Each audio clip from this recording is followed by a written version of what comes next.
초대석. 오늘 초대석 시간에는 프레시 스마일 치과 여강재 원장님과 함께합니다. 안녕하셨어요, 원장님? 안녕하세요. 안녕하세요. 오늘 활기차 보이시는데요? 네, 감사합니다. 네. 좋은 일이 아니 있으신 것 날씨가 같아요. 상당히 좀 비가 많이 왔었어요 최근에. 네, 네. 어젯밤에 비가 많이 오더라고요. 그렇죠. 아, 네. 어제 밤에도 오고 낮에도 오고 뭐 네. 저희는 어저께 또 정전까지 돼가지고 특별 방송도 진행을 하기도 네. 했었습니다.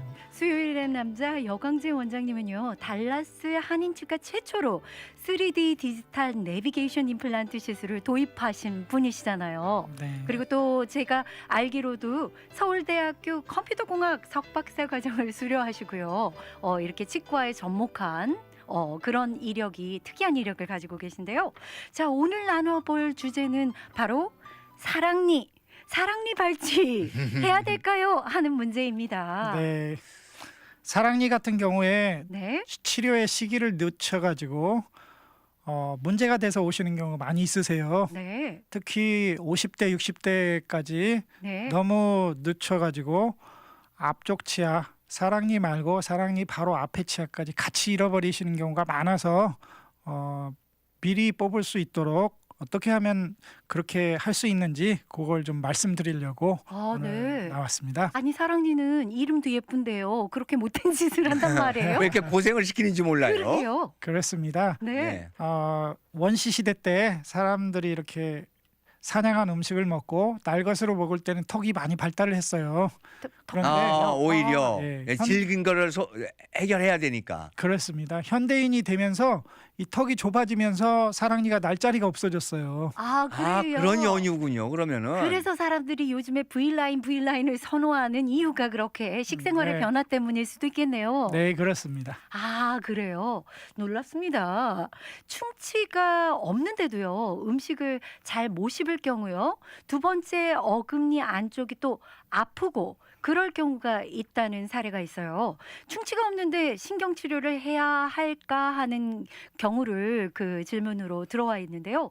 어떤 경우이죠? 예, 많은 경우에 아무 치아에 문제가 없어 보이는데 괜히 아프고 아프거나 또 이렇게 씹기도 힘들고 그래서 두 번째 어금니 앞에서부터 두 번째 어금니입니다. 아, 네. 그거를 신경치료를 해야 되나 이렇게 해가지고 치과에 찾아오시는 분들이 있으세요. 네. 그러니까 우리가 지금 앞에 있다는 거는 작은 어금니라고 통칭하는 건가요? 아, 작은 어금니는 이제 소구치라고 하고요. 네. 미국말은 프리몰라고 하고 프리몰라. 몰라. 어금니 맞아. 안쪽에 있는 치아들을 프리몰라. 그 아. 앞에는 송곳니가 있고요. 그렇죠, 예. 그렇죠. 그다음 그 프리몰라 작은 어금니 뒤쪽에는 어금니들이 하나, 둘, 셋, 세 개가 있어요. 그러니까 어금니 종류가 제일 많은 거네요. 네, 저 그렇습니다. 지금 말씀하실 때 혀로 제 어금니를 체크해봤어요.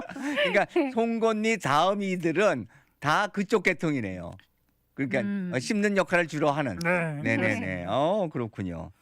그래서 요 세 번째 어금니 맨 마지막 어금니를 주로 사랑니라고 하는데 네. 사랑니라고 한 이유는 20살 정도에 나니까 사랑니라고 하게 되었어요. 아, 진짜요. 예. 근데 또 미국식으로는 위즈덤 투스라고 해서요. 그 이제 어른이 되면서 지혜를 가질 수 있는 나이가 돼서 거의 뭐 그 비슷비슷한 네, 개념들을 가지고 그렇습니다. 있거든요. 그러니까 그 양쪽 다 나이를 기준으로 만든 용어네요. 기준으로. 네, 그러니까. 그렇습니다. 아하. 네. 그러니까 아까 얘기한 대로 그러면 흔히 얘기하는 원시 시대 막 사냥을 해서 날걸 먹고 막 그랬을 때 그 질긴 거를 해소하기 위해서는 이빨수가 많았어야 되는 거네요. 네, 그렇습니다. 그때는 사랑니가 또 제 기능을 발휘했었겠네요. 네, 그렇습니다. 아이고, 불쌍한 사랑니들 같으니라고요. 그렇다면 네. 그 말이 맞는 건가요? 네. 용불용설이라고 쓰면은 발달하고 안 쓰면 퇴화된다는 논리가 꼭 그런 건 아닌데요. 네네. 예, 그러한 이제 논리가 일부 네. 일부 작용을 하긴 해요. 네. 근데 그게 나중에 이제 밑에 후손에까지 미치지는 않아요. 그렇죠, 그렇죠. 그렇기는 한데 보통의 경우에 같은 세대 내에서 좀 많이 쓰는 경우에 좀 더 발달하는 건 네. 사실이고요. 아하. 네. 근데 좀 마음이 슬픈 것 같아요. 사랑니가 그렇게 기능 상실해서 무용지물이 돼서 이제 네. 천덕꾸러기가 됐다니요. 예. 근데 사랑니를 그러니까 이가 선천적으로 풍치라든지 많이 이게 부실한 경우에는 사랑니가 나중에 임플란트나 또 거는 역할에서 또 소용 가치가 있을 때가 있지 않을까 예, 싶어요. 제대로 난 사랑니는 그런 가치가 있고요. 네. 그런데 현대인이 되면서 이 턱 자체가 좁아지면서 제대로 그러한 나질 못해요. 공간이 없어요. 그래서 아, 제대로 나시는 분은 한 전체 한 10% 정도라고 보실 수가 있고요. 네. 대부분은 제대로 안 나고 네. 이렇게 제대로 나지 않은 사랑니가 잇몸 안에 묻혀 있거나 또는 살짝 드러나 있는 경우에 그 사이로 음식물이 끼고 찌꺼기가. 그 음식물이 끼었는데 박테리아의 번식이 되고 요때에 아까 말씀드린 아픈 증상이 나타나고 마치 신경 치료를 해야 될 것처럼 굉장히 아픕니다. 겉은 그런- 멀쩡한데요. 네, 그렇습니다. 네, 그럴 수도 아. 있겠네요. 근데 뭐 간단한 질문이라 먼저 채팅방에 들어왔는데 네. 사랑니가 있긴 있는데 뭐 통증이 있거나 불편함을 못 느낀다면 굳이 건드릴 필요 없지 않느냐 이런 질문이 네. 들어왔거든요. 그 말씀은 제가 해드리려고 사실은 나왔어요. 아, 그러네요. 그럼 정확한 질문이 들어온 거네요. 심지어 일부 치과 의사 분들조차도 건드릴 필요가 없다라고 하는데 네. 어허. 그게 앞으로 10년만 보면은 맞는 얘기예요. 10년만 아. 보면 네, 그러니까 한 20대, 한 30대 또는 40대까지만 보면 맞는 얘기인데요. 네. 많은 경우에 한 40대 후반, 50대에 네. 두 번째 어금니하고 마지막 사랑니, 세 번째 어금니 사이에 뼈들이 많이 내려가요. 어머나 주저앉아요. 그렇습니다. 네. 왜냐하면 네네네네. 사랑니가 클리닝하기가 아주 어렵고 예. 또 시간이 지남에 따라 뼈들이 내려가면서 묻혀있던 사랑니가 드러나요. 어허. 네. 그러면서 그 사랑니와 앞쪽 치아 사이에 그 공간에 음식물이 쌓이면서 뼈가 지속적으로 내려가는데 네. 별로 아프지가 않습니다. 그런 건 이제 통증을 못 느낀다는 네, 얘기네요. 그렇습니다. 네. 그러나 언젠가는 그래서 한 50대 후반쯤 되면은 앞에 사랑니하고 그 앞쪽 치아를 같이 잃어버리시는 경우가 너무 많으세요. 동반요? 동반 그 그 아까운 어금니를 아이고야. 아하. 그래서 제대로 나서 제대로 클린이 되시는 분은 괜찮은데 네. 대부분의 묻혀 있는 사랑니들은 50대 전후로 해서 뒤늦게 네. 나타난다는군요. 아니 끝까지 이렇게 물귀신 작전을 하는 것 같아요. 이 사랑니가. 그렇습니다. 채팅창에서도 여러분이 올려주셨는데요. 이 사랑니에 대한 게 그 왜 이름이 사랑니냐 했는데 첫사랑만큼 아프다. 해서 사랑니라고 여러분이 하기는 지금 첫사랑이 이루어진 적이 없으니까 아픔을 항상 겪는데 그 아픔만큼이나 통증이 심하다는 얘기인가 보네요. 네. 음. 채팅창의 오사님은요. 그렇군요. 그럼 결국은 빼야 하는 건가요? 네, 그렇습니다. 결국은요? 90%의 분들은 대부분 빼셔야 돼요.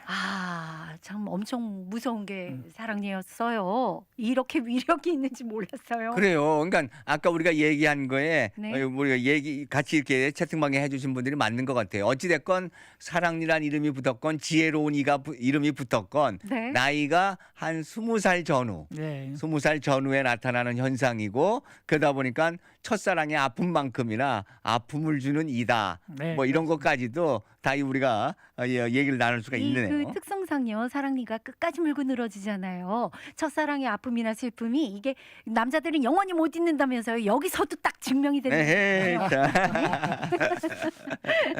맞습니다. 오늘 수요 초대석 시간에는 프레시 스마일 치과 여광재 원장님과 함께하고 있습니다. 사랑니 발치에 대해서 이거저거 알아보고 있는데요. 그러면 모든 사랑니는 뽑는 것이 더 유용한 거다라는 말씀이셨죠? 예, 90% 정도는 네. 똑바로 나서 양체질이 잘 되는 일반 치아처럼 양체질이 잘 되는 사랑니를 제외하고는 네. 한 90% 정도의 사람들에게는 대부분 발치를 하시는 게 좋습니다. 근데 왜 그 사랑니는 숨어 있다가 나오는 거예요? 이제 잠복근무를 해요. 네. 처음 어금니 첫 번째 어금니는 6살에 나와요. 6살에. 일찍 나오네요. 그렇습니다. 이제 그렇겠네요. 애기들도 있어요, 진짜. 네. 애기들도 또 먹어야 살. 네, 그렇습니다. 그리고 두 번째 어금니는 12살에 나오고요. 네. 음? 첫 번째 나온 6살에 나온 어금니는 잘 관리가 안 되니까 잘 썩을 수가 있어요. 그렇죠. 그래서 20살쯤에 어금니가 하나 더 더 나와. 나와준다. 참 신기해요. 오묘하네요. 그래서 네. 교정을 하시는 일부의 이제 학설인데 일부의 교정을 하시는 분은 네. 아예 첫 번째 어금니를 뽑아주고 아, 예를 들면 충치가 많은 경우에 사랑니와 두 번째 어금니가 그 앞쪽으로 옮겨오도록 이렇게 교정을 하시는 분도 있으세요. 아 아하. 그래요. 미용 효과도 있으려나요? 미용 효과보다는 턱이 이제 기능상으로 갸름해지는 거죠. 그렇게 네. 말씀하시면 그럴 수도 있죠. 네. 그러면은 이제 첫 번째 6살 때 낳았던 첫 번째 어금니가 관리가 잘 못 되면 네. 오히려 두 번째, 세 번째로 대체를 할 수 있는 네, 그런 기술들도 그렇습니다. 이제 개발이 되고 그렇게 권유하시는 분도 있다는 말씀이시네요. 네, 그렇습니다. 네. 워낙 사탕을 좋아하는 데다가요. 잠잘 때 사탕을 물고 자기도 했거든요. 그래서 썩 와닿네요. 네. 아 그럼 치과에 갔을 때 사랑니가 그러니까 매복되어 있다고 하셨잖아요. 아까 매복. 그 매복이라는 그 영어 용어가 임팩션 예, 맞습니까? 그렇습니다. 네, 임팩션 또는 매복된 그 정도에 따라서 난이도가 다 다를 게 아니에요. 예, 어떻게 분류를 할 수 있죠, 그럼? 보통 이제 사랑니를 발치를 하러 가시면은 이제 매복된 정도 얼만큼 깊이 있느냐에 따라서 fully impacted 완전히 매복돼 있다 뼈 안에 사랑니의 크라운에 해당되는 부분, 사랑니의 머리에 해당되는 부분이 뼈의 3분의 2 이상 묻혀 있을 때는 fully impacted 네. 또는 완전 매복이라고 이렇게 완전 분류를 매복. 하고요. 네, 이건 난이도가 좀 높아지고요. 아하. 뽑아내기가 힘들군요. 예, 그렇습니다. 3분의 2 미만으로 묻혀 있는 경우는 partially impacted, 네, 부분 부분적으로. 매복 네. 이렇게 말씀드리고요. 아예 위로 나와 있는 경우는 이제 매복되지 않은 치아로 그냥 수술해서 뽑아낸다. 그래서 가장 surgical 난이도가 extraction 이렇게 합니다. 가장 난이도가 쉽겠네요. 네, 그렇습니다. 뿌리가 나와 위로 있는 나와 거군요. 있으니까 예, 예. 통 하고 건드려서 뽑기만 하면 되겠네요. 그런 경우도 있습니다. 아, 근데 그 흔히들 얘기 듣기에는 사랑니의 뿌리는 상당히 깊다고들 일반적으로 얘기하는데 실제 그런가요? 뿌리가 이제 깊은 경우처럼 느껴지는 이유가 네. 뼈가 많이 싸고 있기 때문에 그렇게 느껴지는 거고요. 네, 이제 위치가 턱의 맨 안쪽이기 때문에 앞쪽에 있는 치아는 턱의 바닥 쪽에만 박혀 있어요. 그런데 사랑니는 턱의 위쪽 부분, 네. 그렇죠. 여기에도 뒷부분이니까. 거기에도 박혀 있기 때문에 그렇게 많이들 느끼시는 겁니다. 아유. 그렇군요. 근데 이 그 저같이 좀 이 겁쟁이들은요 치과에 한번 가는 게 애 하나 낳는 것 같은 공포심이나 두려움이 있어요. 그러면 이 사랑니를 뽑지 않고 차일피일 미루고 안 뽑았을 때 생기는 문제점이 뭐가 있을까요? 일단은 이제 주기적으로 잇몸에 염증이 생기게 돼요. 요거를 페리코로나이디스라고 하는데 그게 쉽게 말씀드리면 무슨 얘기냐면 사랑니 크라운 주위, 사랑니의 이빨에 해당되는 주위, 머리에 해당되는 주위에 항상 염증이 생겨서 잇몸이 아프거나 또는 마치 신경 치료를 해야 될 것처럼 아픕니다. 네, 아. 통증이 그렇습니다. 수반되는군요. 그래서 이거 어떻게 하지 해서 신경 치료해야 되겠습니다 하라고 오셨는데 사실은 사랑니가 아픈 경우가 가끔 있고요. 네, 그다음에 바로 앞쪽 어금니 앞에서부터 두 번째 어금니에 해당되는 부위에 충치를 잘 유발시켜요. 왜냐하면은 클린이 굉장히 어려워요. 네, 아하. 그러다 보니까 거기에 항상 음식물이 쌓이고 음흠. 음식물이 쌓이다 보면 충치가 잘 유발되어서 사랑니 본인만 충치만 생기면 되는데 하는데 물기죠. 앞에 앞쪽 치아에도 충치를 만들어요. 앞에 어. 같이 붙어 있는 네. 어금니에도 또 영향을 줘서 그렇습니다. 거기도 또 상하게 만드는군요. 하루 아침에 만들지는 않고 물론이겠죠. 10년에 걸쳐서 뭐 이렇게 만든다든지 네, 특히 문제는 네. 좀 사랑니가 매복돼 있다 보니까 네. 두 번째 어금니에 뿌리 부분에다가 만들어요. 아이고야. 뿌리에 충치가 생기면 굉장히 그렇겠죠. 어떻게 처리하기 어렵습니다. 네. 아니 그 사랑니가요 젤러스한 애네요. 보니까. 네, 그렇습니다. 지 혼자 망할 수는 없다 하고 이거. 네. 함께 물귀신 작전을 쓰고 있어요. 네. 또한 사랑니를 뽑지 않은 경우에 네. 사랑니가 날 자리가 없다 보니까 앞 치아들을 앞쪽으로 이렇게 푸시를 하는 경향이 밀게 있어요. 되겠네요. 예. 그렇죠. 자기는 나오고 싶으니까. 예, 그렇습니다. 그래서 부정교합을 야기하는 그런 경우도 있고 음흠. 또 가장 큰 문제는 뭐냐면은 많지는 않은데 사랑니가 이제 안에 박혀 있으면 안에 네. 매복돼 있으면은 뿌리 부분은 뼈하고 친해요. 그래서 아. 별 문제를 안 일으킵니다. 네. 네네. 그런데 사랑니의 머리 부분에 해당되는 부분은 맨들맨들해요. 아하. 그래서 우리 이를 보는 것처럼. 예, 그렇습니다. 똑같이 생겼는데 그 주위로 얇은 막이 항상 싸고 있게 돼요. 그 막을 덴티저러스 시스트 이렇게 얘기하는데 한국말로 쉽게 얘기하면 치아 주머니에 해당되는 거예요. 예. 치아가 처음 생성될 때 만들어진 주머니인데 밖으로 안 나오니까 그게 안 없어지고 안에 있다가 그 치아 주머니 안에 예. 물이 차는 경우가 있어요. 하여튼 참. 아. 그런 거를 낭종 또는 미국말은 시스트라고 하는데 요게 시간이 지남에 따라 계속 커지면서 턱뼈를 갉아먹는 경우가 있어요. 무서워요. 그거 그렇게 참 들으니 무서워요. 글쎄 그래서 말입니다. 네. 이게 너무 커진 경우에는 앞쪽 치아를 같이 발치해야 되는 경우도 있고 네. 또는 상당량의 턱뼈를 제거해야 되는 경우도 생깁니다. 뭐 정말 그 갑자기 그 공포감이 오는데요. 그러면 이제 사랑니를 꼭 뽑아야 된다라는 생각은 이제 있단 말이에요. 그럼 몇 살 무렵에 뽑는 게 가장 잘 뽑았다고 소문이 나시네요. 많은 분들이 사랑니가 밖으로 나오면 뽑아야지 그러니까. 이렇게 그렇지 생각하시는데요. 예. 그렇지는 않습니다. 어머. 근데 그 생기기도 전에요? 사랑니가 나오는 과정에서도 통증이 유발되나요? 그렇습니다. 그러니까요. 맞습니다. 그러니까 제가 볼 땐 그런 것 그 같아요. 과정에서도 통증이 유발되고 예. 이렇게 잇몸을 뚫고 나오는데 그 과정 중에 좀 아프기도 하고요. 네. 치아가 만들어지는 원리가 처음 머리부터 만들어져요. 다 치아가 뿌리가 아닌 머리부터 참 그렇습니다. 신기하네요. 신기해요. 오늘. 예. 네. 그래서 머리가 만들어지고 나서 뿌리가 만들어지면서 밖으로 차 올라오는 거예요. 그래서 그래서 네네. 잇몸 안에 있을 때 머리만 만들어졌을 때 뽑는 게 제일 후유증도 덜하고 그렇겠네요. 뽑기도 쉬우십니다. 일단은 공사가 조금 작잖아요. 그렇죠. 뿌리까지 있어 깊이 박힌 걸 하려면은 공사도 심하고 그렇죠. 또 맞습니다.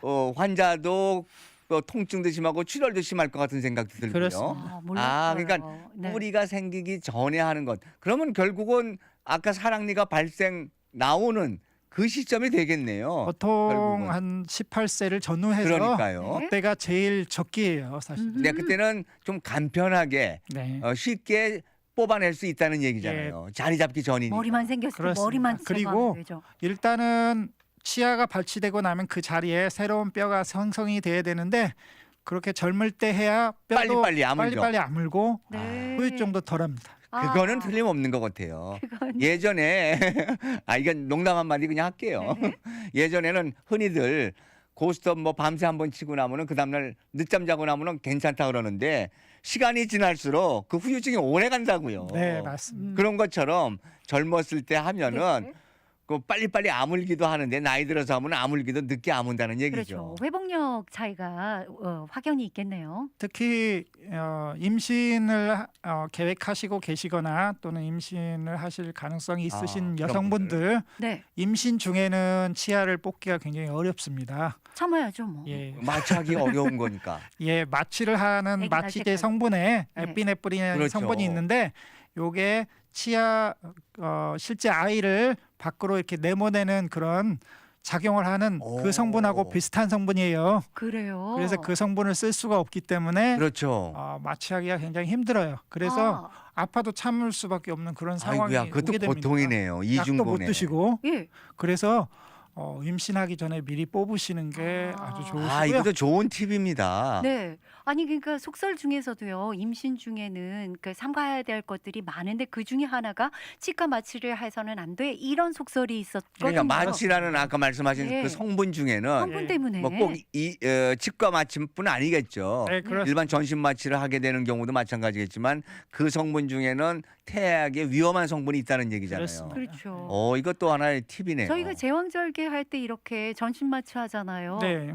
그게 이제 쑥 밀어내는 힘에도 약간의 작용이 네, 있어요. 그런 성분의 주사약도 놓습니다. 아이고, 네. 오늘 또 옆으로 했지만 이거 상식적으로 알아둬야 그러게요. 되는 내용이긴 네. 하네요. 또 하나 또 말씀드릴 거는 군의 입대를 앞두거나 그러신 분들은 뽑고 입대를 하시는 게 좋습니다. 아, 특히 해군이나 예? 이런 바다에 그렇죠, 오랫동안 그렇죠. 있어야 되는데 아프면 누가 해결을 못 해요. 그것도 그러네요. 군의관이 다 해주는 거 아니에요? 아, 군의관이 다 옆에 없을 수도 있고요. 맞아요. 무슨 특수 임무 때문에 어디 나갈 수도 있는 네, 거고. 군의관으로 일하시는 분들은 대부분 경험이 없으신 분들이에요. 그래. 아니 근데 뭐 군대 얘기가 나왔으니까 그런데 그 치과 치료를 받으려는 사람이 제법 많이 생겨요. 그런데 군대에서. 정말로 군대식으로 뽑아요. 어디 그 말이 무슨 말이냐면 그냥 벤치로 확 뽑는 거 예를 아니에요? 들자면 그런 네. 거죠. 좀 과하게. 과하게. 예. 어. 그런 건 그렇습니다. 참아야 돼요. 피나는 거 손 물고 있으면서. 아니 근데요 이가 아파가지고 그 통증은요 사람들이 애 낳는 통증과도 맞먹는다 하는 것처럼 너무너무 고통스럽거든요. 네, 그렇습니다. 네. 특히 사랑니로 인해서 아파지는 거는 굉장히 힘드시니까 예. 그러한 환경에 처하신 분들 같은 경우에 음흠. 미리 대비를 해주시는 게 좋으시고요. 네. 네, 그러니까 좋은 말씀이시네요. 이제 특히나 임산을 결혼해서 임신을 앞에 두신 분들은 미리 예. 제거하시는 게 좋고, 네. 그다음에 군복무라든지 의료진하고 좀 멀리 이렇게 떨어져 있거나 바로 조치가 안 될 상황에 놓이는 경우에도 조치를 하고 가는 게 좋겠다. 네, 이건 그렇습니다. 우리 생활 상식으로 알고 있으면 좋겠습니다. 그래요. 네네. 오늘 정말 그 상식적인 얘기들을 많이 들었는데 지금까지 상식이 무상식이었네요. 보니까. 이런 얘기 잘 못 들었었단 말이죠. 그래서 그렇죠. 늦어도 26세 이전에는 뽑아주시는 게 뽑아주는 좋으시고요. 것이 그럼 이미 늦은 사람은 어떻게 해요? 45세 이전이신 분은 그래도 뽑아주시는 게 좋습니다. 아까 말 그 이유는 그렇죠. 그냥 포기해요? 45세 이후 분은 네. 이제 주기적으로 관찰을 해서 이게 문제가 생길 것 같으면 그때 뽑아주시는 게 아. 네, 좋으시고요. 혹시라도 그냥 그 상태가 유지되면 예. 괜찮은 거고. 네, 음. 그렇습니다. 그런데 많은 분들이 질문을 할 때 그런 얘기를 하더라고요. 그 사랑니 발치를 하기 위해서 갔는데 네. 네. 바로 안 뽑아주고 네. 이러한 이유가 있으니까 뭐 좀 기다려 봐야 된다. 네. 뭐 이런 얘기들 많이 하신다고 의사 선생님들이 네. 그런 얘기들이 있는데요. 왜 그렇죠? 보통 사랑니를 발치하러 갔을 때는 아파서 가시는 경우가 많아요. 그렇죠. 당연하죠. 발등에 불 떨어졌는데요. 턱 밑에가 부어 있다든가 예. 그러면 그 부근에 굉장히 많은 세균들이 살고 있어요. 네. 그런데 저희가 그때 발치를 하면은 네. 그 세균들이 블러드 스트림, 그러니까 핏줄을 타고 몸 전체에 퍼질 수가 있어요. 위험성이 예. 있군요. 그렇습니다. 그래서 그런 경우에는 일단 항생제를 드셔서 몸 안에 블러드 스트림 안에 항생제의 농도가 어느 정도 될 때에 뽑아주시는 게 조금 더 안전하십니다. 아, 그래서- 감염 문제 때문에 그러셨구나. 그래서 바로 뽑아주질 않고 일단 네네. 약을 드시고 오시는 게 좋으십니다라고 해요. 네. 그거는 사랑니뿐만 아니라 다른 치아들이 예를 들어서 충치가 많이 먹었는데 그냥 방치하고 있었는데 네. 어느 날 갑자기 얼굴이 많이 부어서 오신 분이 있으세요. 오. 이거 바로 뽑아주면 되는데 왜 안 뽑아줘요? 이렇게 말씀하시는 분들 계세요. 네. 그런 경우에 바로 뽑으면은 그 균들이 다 블러드 스트림 안으로 들어갈 가능성이 있어요. 더 위험해질까 예, 봐. 그러면은 생길 수 있는 부작용이 네. 우리가 쉽게 말하는 폐혈증, sepsis라고 예. 이거 네. 위험할 그런 거라든가 모두 다 그런 건 아닌데 그런 게 생길 가능성도. 가능성이 있으니까 아, 네. 바로 안 뽑아주는 거예요. 예, 이유가 있었군요. 이었군요. 그러니까 예. 뭐 다른 이유가 아니고 지금 있는 거 시급하게 먼저 처리할 것부터 처리한 이후에 네. 안전이 확보된 다음에 뽑는 게 좋다. 네, 이런 그렇습니다. 뜻으로 말씀하시는 거군요. 예. 또한 아, 사랑니 주변에 이제 치석이라든지 이런 게 많은 경우에는 치석 제거를 먼저 하고 네. 뽑아주시는 게 좀 더 안전하시고요. 네. 또 사랑니의 위치나 구조에 따라서 발치의 시간이 좀 걸리는 것들이 있어요. 네네. 그거는 충분한 시간을 확보하고 뽑아드려야 되기 때문에 아하. 다시 스케줄링을 해서 충분한 시간을 이렇게 확보하고 네. 적당한 때로 이렇게 스케줄을 해드리는 거예요. 아, 네, 일부러 그렇군요. 시간을 끄시는 게 아니었었거든요. 네, 그렇습니다. 그러면 일반적으로들 이런 질문들 많이 해요. 네. 어떤 그 치과 치료를 받으면서 충치를 발치를 해야 되는데 네. 몇 개까지 뽑을 수 있느냐 네. 이런 질문들을 좀 하거든요. 네. 사랑니는 이제 사람마다 좀 특성이 틀리긴 한데 네. 내가 한꺼번에 아프고 말겠다 그러시는 분이 있어요. 특히 여성분들이 조금 더 그런 경우가 많고요. 그래요? 예. 더 용감하네요. 한 번에 4개 다. 아니 용감한 게 아니고 무모한 거죠. 무모한 게 아니라 한 번 아프고 말지. 애 네, 낳는데 그래서- 이걸 못 하고서. 한 번에 다 뽑으시는 분도 있으시고요. 어이구. 그래요? 위험하지 않나요? 괜찮습니다. 아 그래요. 괜찮아요? 충분히 항생제를 투여하고 네. 적절한 방법에 의해서 발치를 하면 그런 괜찮습니다. 방법이 있군요. 제가 아는 친구는요, 이 매복치가 너무너무 심해가지고 누워 있었대요. 네. 그래서 이게 그 미국에서 개인 병원에서 손을 댈 수 없어서 종합병원으로, 대학병원이나 종합병원으로 가야 된다 해서 한국을 나갔다 온 경험이 있거든요. 그거는 이제 치과 의사 선생님의 네. 어떤 기술의 스킬이나? 정도, 스킬의 아하. 정도가 차이가 있어서 그래요.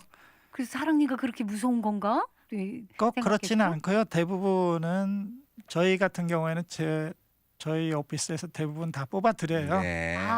대학병원에 가야 되는 것도 뽑아드리는데 네. 이제 뭐 솔직하게 말씀드리면은 네. 사랑니 뽑는데 스킬이 요구되기도 하고 네. 또는 시간이 좀 걸리니까 어떤 비즈니스적인 필요에 의해서 네네. 단위 시간당 어떤 생산성이 생산성이 네. 안 되니까 이렇게 보내시는 경우도 있고 네. 스킬이 안 돼서 보내는 경우도 있고 아, 그러한 이유들 아, 때문이에요. 그래요. 꼭 종합병원에 가서 뽑아야 꼭 될 한국 정도로 나가야 될 필요 없죠. 그렇지 않습니다. 네. 네. 그런데 아무래도 발치하려면 통증이 따르고 출혈도 있다 보니까 마취를 대부분 다 하죠. 네. 네.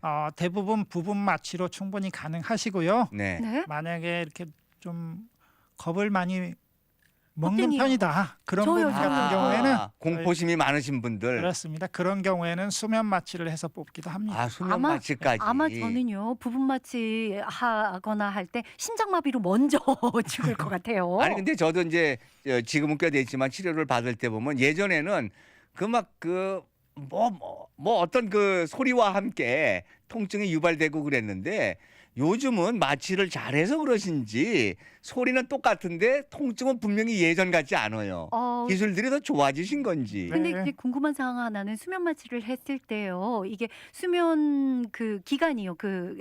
수술 깨어나는 기간이? 예, 수술 그 시간이 오랫동안 방치되면 좀 어렵지 않을까 싶은데 몇 분에서 몇 분 정도인지 대략 사랑니 발치할 때 예. 전신 마취를 했을 경우요. 보통 이제 마취의 정도가 일반적으로 로컬 아네스테시아 부분 마취가 있고요.